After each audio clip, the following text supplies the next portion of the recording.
This is Democracy Now!, democracynow.org, the War and Peace Report. I'm Amy Goodman in New York, joined by Democracy Now! Co-host Nermeen Sheikh. Hi, Nermeen. Hi, Amy, and welcome to our listeners and viewers around the country and around the world. Donald Rumsfeld, chief architect of the Iraq War, died Wednesday at the age of 88. Rumsfeld served under 4 presidents and was Secretary of Defense under both Presidents George W. Bush and Gerald Ford. His critics say he presided over systemic torture, massacres of civilians, and illegal wars. As Defense Secretary, Rumsfeld was quick to advise President Bush to target Iraq after the 9/11 terror attacks, even though al-Qaeda had been sheltered by the Taliban in Afghanistan, and Iraqi leader Saddam Hussein had nothing to do with the attack. This is Rumsfeld speaking at a press briefing in 2002 about whether Iraq gave weapons of mass destruction to terrorists. The message is that there are known knowns. There are things we know that we know. There are known unknowns. That is to say, there are things that we now know we don't know. But there are also unknown unknowns. There are things we do not know we don't know. So when we do the best we can and we pull all this information together, and we then say, well, that's basically what we see as the situation. That is really only the known knowns and the known unknowns. That was Donald Rumsfeld in 2002. As the war in Iraq dragged on, he faced intense questioning from troops. In 2004, a soldier asked Rumsfeld why vehicle armor was still in short supply 3 years in. This was his response. As you know, you go to war with the army you have, not the army you might want or wish to have. Many critics, including human rights groups and a bipartisan Senate committee, have said Rumsfeld should have faced criminal charges for decisions that led to the abuse of detainees at the Abu Ghraib prison near Baghdad and at the Guantanamo Bay detention camp. Jamil Jaffer, director of the Knight First Amendment Institute at Columbia University and former ACLU deputy director, tweeted, quote, Rumsfeld gave the orders that resulted in the abuse and torture of hundreds of prisoners in U.S. custody in Afghanistan, Iraq, and Guantanamo Bay. This should be at the top of every obituary. More than 100 prisoners died in the course of interrogations. Investigations were haphazard at best, but the military itself concluded that some of the prisoners were tortured to death. For more, we're joined by Andrew Bacevich, president and co-founder of the Quincy Institute for Responsible Statecraft. He's a retired colonel and Vietnam War veteran. Bacevich is professor emeritus of international relations and history at Boston University and author of several books. His most recent book, just out, is titled After the Apocalypse: America's Role in a World Transformed. In May, he wrote a piece for the Boston Globe headlined, My son was killed in Iraq 14 years ago. Who's responsible? We welcome you back to Democracy Now!, Professor Bacevich. Why don't you start off by talking about the legacy of Donald Rumsfeld? Well, the newspapers are referring to him as the most influential defense secretary since Robert McNamara back in the 1960s. I think that's appropriate, accurate. He was like McNamara in a specific sense, I think, that he brought to office, Rumsfeld brought to office, certain convictions about how the Pentagon needed to change. And from day one, he set out to implement that vision. What Rumsfeld didn't anticipate was 9/11 and its aftermath. Specifically the Iraq War. And you're right, I think, to describe him as the principal architect of that war. He attempted to fight it consistent with his reform vision. That is to say, the expectation that superior American technology would bring about a quick and decisive victory. He got that wrong. He got that wrong because of his misunderstanding of war and his inability to appreciate the historical, cultural, sociological, religious elements of war. And therefore, what was supposed to be a quick and decisive victory ended up being a protracted, ugly disaster. And that's why Iraq needs to be, the most important item inscribed on his headstone. He was a disaster. And Andrew Bacevich, as you've said, he was considered the most powerful defense secretary since McNamara.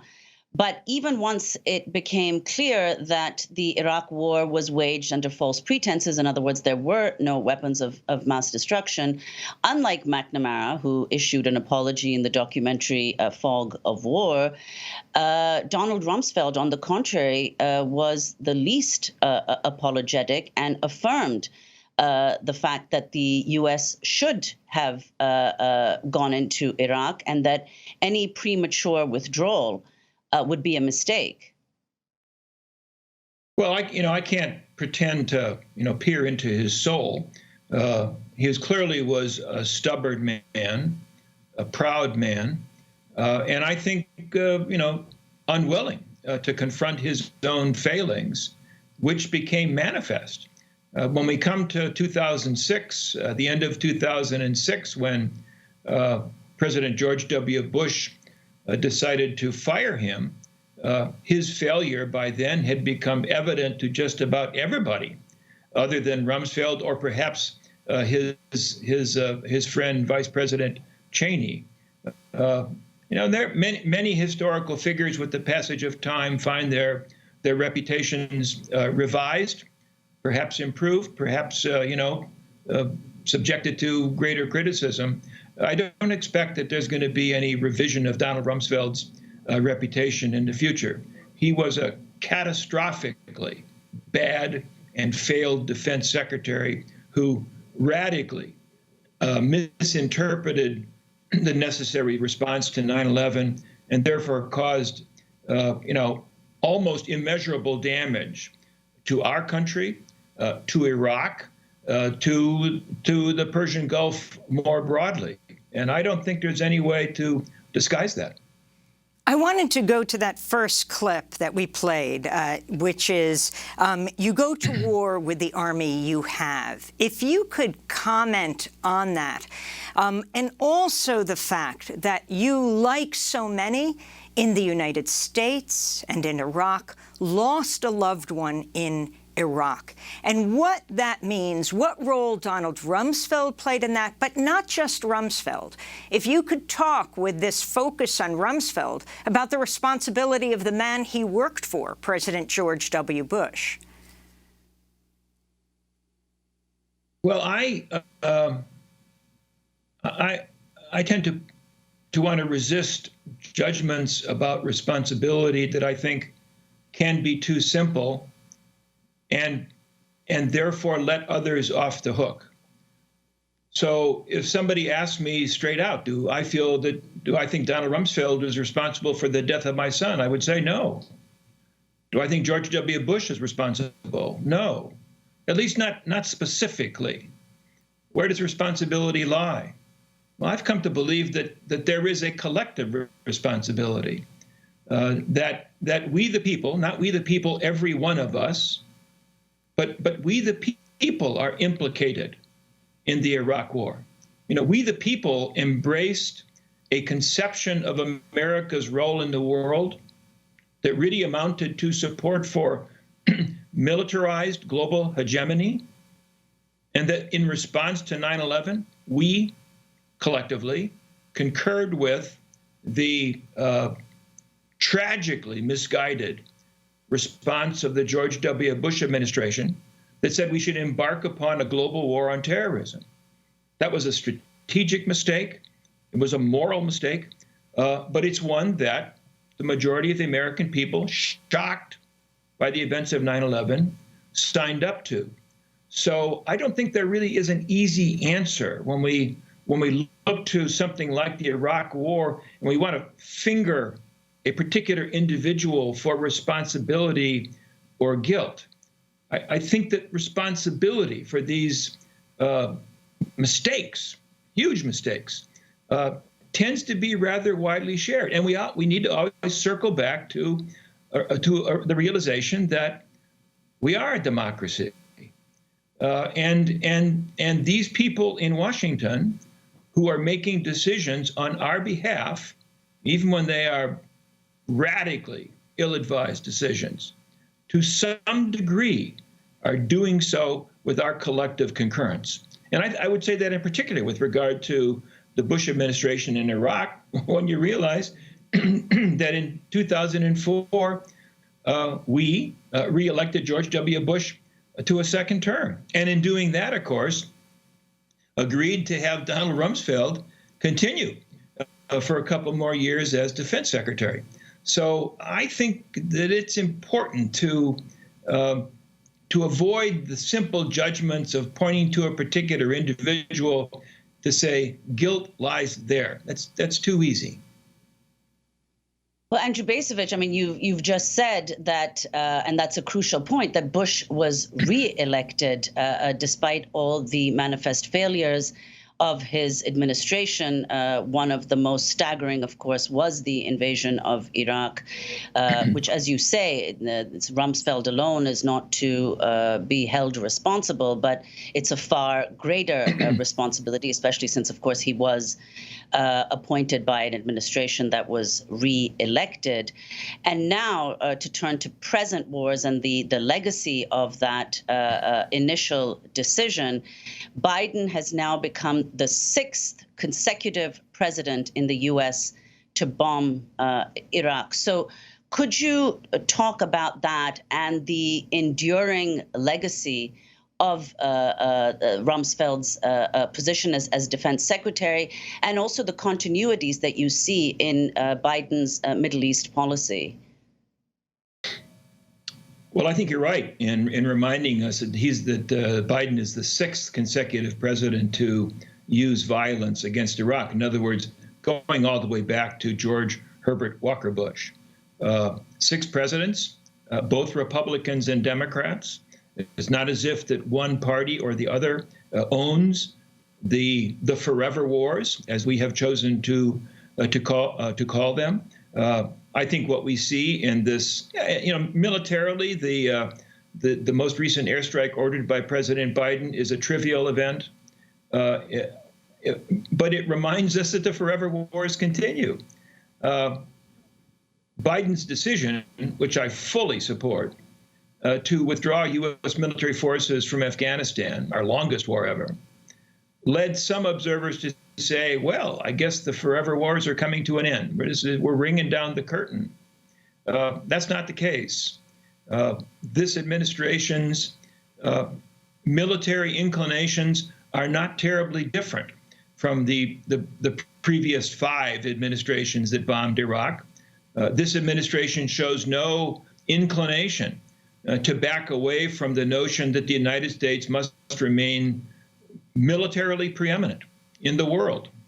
This administration shows no signs of backing away from the inclination to use force, which really is one of the central themes of U.S. policy since the end of the Cold War. During the Cold War, there was some reluctance to use force because of concerns that we'd start World War III. Since the end of the Cold War, starting with George Herbert Walker Bush, there's been this promiscuous tendency to use force. And I think when we examine the record of American wars over now the past, over 30 years, it's hard to see that the country has benefited in any serious way. It's relatively easy to tote up the costs that we have paid, and of course the costs inflicted on others, like the people of Iraq and the people of Afghanistan. I have to say that from my own point of view, there is an enormous need for serious reflection. The Democrats want to see us create some kind of a commission to investigate the events of January 6th, the assault on the Capitol. I fully support that. But I think there is a far greater need to evaluate the origins and the conduct of our post 9/11 wars, which, as I say, have done such enormous damage. Sadly, and this is one of the things I talk a little bit about in my book. Sadly, I think that the inclination to to move on and to forget is very much in evidence in our politics today. So, well, Andrew, let's talk. There's a two parts question that I'd like to ask you about what you call the promiscuous tendency on the part of the U.S. to use force. Democratic critics in Congress have warned that these recent repeated retaliatory attacks against Iranian proxies in the Middle East should come under the War Powers Act. So your response to that, could you explain what the War Powers Act is and what the impact of that would be? And then second, earlier this week, the House voted massively in favor of repealing two separate authorizations of military force, the 1991 Gulf War AUMF and a little-known 1957 AUMF passed during the Cold War.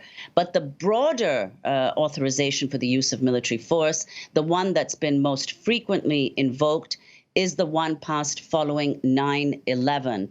What prospect do you see for that being repealed, and what would that mean? As far as I can tell, virtually no prospects whatsoever, which I would say is another demonstration of frankly, the moral cowardice of the Congress, the unwillingness of the Congress as a body to take responsibility, to live up to its constitutional duties. The duty to declare war. We have fallen into the habit, really dating probably from the time of the Korean War. We have fallen into the habit of deferring to the president as commander-in-chief to pretty much decide when and where the nation is going to fight. And the fact that this blanket authorization passed in the immediate aftermath of 9/11 continues in force today, and is used by a succession of presidents to attack whoever they want to attack, I think is a good example of how the Congress has failed us, has failed the nation. You asked about the War Powers Act. So this is a piece of legislation passed right at the end of the Vietnam War, when there was serious interest within the Congress to try to reclaim a role in deciding when and where a force was going to be used. But it's been a dead letter. No president has been willing to acknowledge that the War Powers Act is a legitimate source of restraint on presidential authority. So it's a nice piece of paper, but it's one that gets roundly ignored. And the fact of the matter is that presidents have come to expect that they can do what they want to when it comes to dropping bombs or attacking people. President Biden has now demonstrated that he too buys into that claim. It's a big problem.